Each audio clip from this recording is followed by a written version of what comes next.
Ce lundi 15 mai, Sébastien Farran, ancien manager de la Zara, est revenu sur le geste polémique que la chanteuse a eu lors de la finale de l'Eurovision 2023, dans un enregistrement vidéo dévoilé dans Touche pas à mon poste. La Zara est au cœur d'une énorme polémique.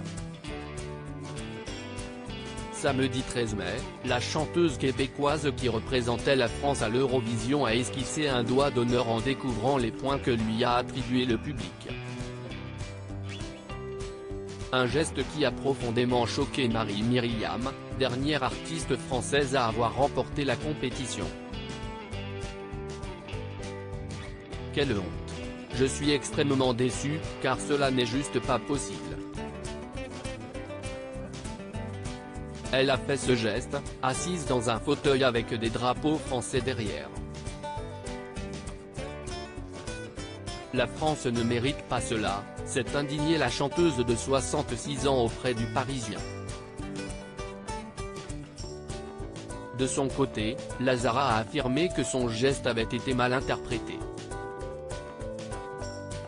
Bien que je représente la France, j'ai aussi une double culture. Ce n'est pas un geste négatif, au contraire, c'est juste un geste de déception qu'on utilise entre amis. Après, je peux comprendre qu'outre-mer, ce soit considéré comme un autre geste, a-t-elle expliqué. La Zara très exigeante selon son ancien manager Sébastien Farran. Ce lundi 15 mai, Cyril Hanouna et les chroniqueurs de Touche pas à mon poste sont revenus sur cette séquence qui continue de faire jaser. L'occasion pour le présentateur star de C8 de dévoiler le témoignage exclusif de Sébastien Farran, qui n'est autre que l'ancien manager de la Zara. Dans un enregistrement audio, l'ancien agent de Joe Star et Johnny Hallyday a évoqué le tempérament de la jeune interprète évidemment. Elle est très exigeante et elle a parfois des façons de se comporter un peu borderline.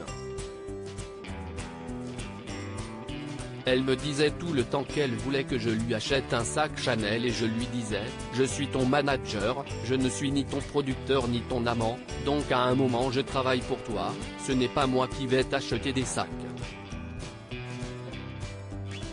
Elle me demandait beaucoup, elle voulait rencontrer le patron d'Universal tous les 2 jours, elle voulait avoir le sentiment qu'elle était la numéro 1 des priorités à venir, a-t-il déclaré. L'ancien manager de la Zara revient sur son geste polémique. Sébastien Farran est également revenu sur le geste de la Zara, qui a terminé à la 16e position du classement de l'Eurovision 2023. Je pense qu'elle a un manque de confiance en elle qu'elle traduit par des éruptions volcaniques.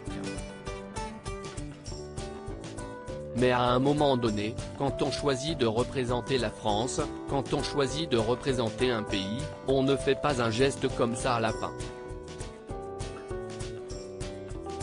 D'ailleurs, je ne sais pas à quoi correspond exactement le geste. Est-ce que c'est contre la France, contre l'Eurovision, contre le gagnant, contre le public, a ajouté l'ancien manager de la chanteuse. Et de conclure, à partir du moment où on représente un pays, on garde quand même une espèce de respectabilité. Touche pas à mon poste, à retrouver en intégralité sur l'application MyCanal. À lire aussi. C'est révolutionnaire, la Zara répond sèchement à Marlène Schaff, professeure de la Star Academy, qui a critiqué sa prestation à l'Eurovision 2023.